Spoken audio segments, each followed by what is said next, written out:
കൊല്ലം മൈലാക്കാട് ദേശീയപാത അപകടത്തിൽ കളക്ടർ നിയോഗിച്ച സംയുക്ത സമിതി റിപ്പോർട്ട് കൈമാറി. ചതുപ്പ് പാടം മേഖലയിൽ നടത്തിയ ദേശീയപാത നിർമ്മാണങ്ങളിൽ വിശദ പഠനം വേണമെന്നാണ് റിപ്പോർട്ടിൽ പറയുന്നത്.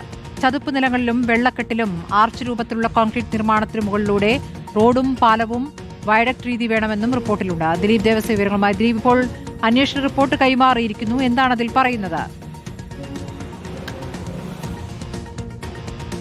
സ്മൃതി, മൈലക്കാട് അപകടത്തിന് ശേഷം രണ്ട് സമിതിയാണ് അന്വേഷണം. ഒന്ന് ദേശീയപാത അതോറിറ്റി, മറ്റൊന്ന് കലക്ടർ നിയോഗിച്ച വിദഗ്ധ സമിതിയുമാണ് അന്വേഷണം നടത്തിയത്. ഈ സംയുക്ത സമിതിയുടെ റിപ്പോർട്ടാണ് ഇപ്പോൾ കലക്ടർക്ക് കൈമാറിയിരിക്കുന്നത്. ഇതിലാണ് ഈ ഇത്തരത്തിലുള്ള ഒരു നിർദ്ദേശം വന്നിരിക്കുന്നത്. അത് അവിടെ വിശദമായ പഠനം വേണം.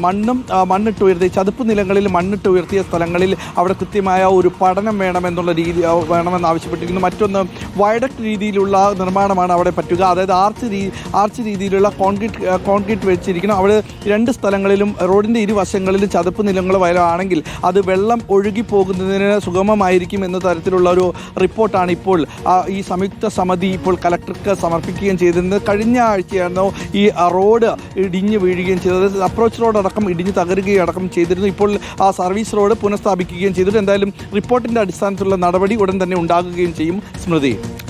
ശരി, ദിലീപ് ദേവസ്യാണ് വിവരങ്ങൾ നൽകിയത്.